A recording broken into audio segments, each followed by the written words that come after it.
Hello, আসসালামু আলাইকুম। আশা করি সবাই ভালো আছেন। তো আমি ঢাকায় এক ফ্রেন্ডের সাথে গেছিলাম ওর দুলাভাইকে আগাই দেওয়ার জন্য। মানে ওর দুলাভাই কাতার চলে যাচ্ছে তাকে আগাই দেওয়ার জন্য যাচ্ছিলাম। তো আসার পথে ডা যাওয়ার পথে তো এদিকে গেছি দিনের বেলা মোটামুটি ভালোই লাগছে। কিন্তু রাত্রের বেলার দৃশ্যটা আরো সুন্দর। ওই সময় আমি বের করছি না। কারণ ভাবছিলাম যে দরকার নাই। কিন্তু রাত্রেবেলা ভাবতেছি ভিউটা অনেক ভাল লাগতেছে। মানে কি কমু অস্থির লাগতেছে। চতুর্দিক দিয়ে শুধু লাইট আর লাইট। কেউ যদি বিদেশি ফিল পেতে চান, বিদেশের ফিল মানে শৃঙ্খলার ফিলগুলো পেতে চান, তো ঢাকা ৩০০ ফিট রাস্তায় আসলে আপনি বুঝতে পারবেন যে বাংলাদেশ কি পরিমাণ ডেভেলপ হইছে ঢাকার দিক দিয়ে।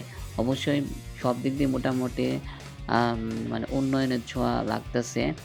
তো আমি মনে করি ঢাকার যে বর্তমান অবস্থা ওয়াও! আর যে আমরা যে আন্ডারগ্রাউন্ডে যাচ্ছি, সেই আন্ডারগ্রাউন্ডের উপরে প্রচুর মানুষ তারা ছবি দিতেছে, আড্ডা দিতেছে। অনেক মানুষ। তো আন্ডারগ্রাউন্ডের ভিতর দিয়ে অনেক সুন্দর দেখতে। তো আমি শুধু গাড়ি চালাইতেছি, আমি উঠেই তাকায় রইলাম যে গাড়ির কোনো ব্রেক-টেক বলতে কিছু দিতে হইতেছে না। আর অন্য সময় ঢাকায় ঢুকতে গেলে আইরে! কি পরিমাণ ভোগান্তি মানুষের ছিল বলার বাইরে। আর যাই হোক আপনারা তো দেখতেই পারতেছেন চতুর্দিক দিয়া ভিউটা কেমন দেখতে। লাইট আর লাইট অন। মোট কথা হইলো কতদিন এই লাইটগুলো থাকে এটা হলো দেখার বিষয়। আর রাস্তার যে পরিকল্পনা কইরা তারা এই কাজটা করছে, আমি মনে করি আশা করি এটা দেশের জন্য একটু বড় একটা দেশের মানুষের জন্য একটা বড় একটা পাওয়া। কারণ এমন সস্তি রাস্তা আপনারা একমাত্র ঢাকা ৩০০ ফিট আসলেই দেখতে পাবেন এবং ঢাকার সবচেয়ে আরামদায়ক রাস্তা ঢাকায় যেতে আরামদায়ক রাস্তা হলো ৩০০ ফিট রাস্তা।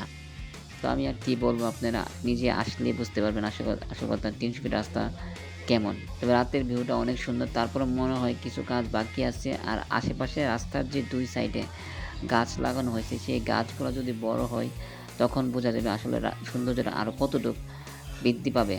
তো গাছগুলো এখন ছোট। তারা এখন পরিকল্পনা করে গাছগুলো লাগাইছে। এগুলো বড় হলে বুঝতে পারবো আরকি।